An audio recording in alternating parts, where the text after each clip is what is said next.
तपस्या का फल। भगवान शंकर को पति के रूप में पाने हेतु माता पार्वती कठोर तपस्या कर रही थी।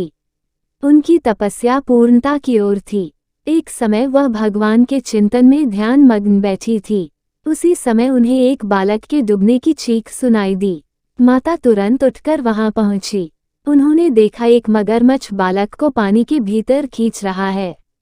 बालक अपनी जान बचाने के लिए प्रयास कर रहा है तथा मगरमच्छ उसे आहार बनाने का प्रयास कर रहा है। करुणामयी माँ को बालक पर दया आ गई। उन्होंने मगरमच्छ से निवेदन किया कि बालक को छोड़ दीजिए, इसे आहार न बनाएं। मगरमच्छ बोला, माता यह मेरा आहार है, मुझे हर छठे दिन उदर पूर्ति हेतु जो पहले मिलता है उसे मेरा आहार ब्रह्मा ने निश्चित किया है। माता ने फिर कहा, आप इसे छोड़ दे, इसके बदले मैं अपनी तपस्या का फल दूंगी। ग्राह ने कहा, ठीक है। माता ने उसी समय संकल्प कर अपनी पूरी तपस्या का पुण्य फल उस ग्राह को दे दिया। ग्राह तपस्या के फल को प्राप्त कर सूर्य की भांति चमक उठा। उसकी बुद्धि भी शुद्ध हो गई।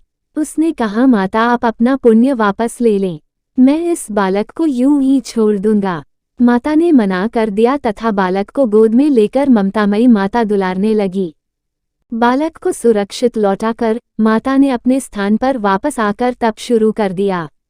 भगवान शिव तुरंत ही वहां प्रकट हो गए और बोले, पार्वती अब तुम्हें तप करने की आवश्यकता नहीं है।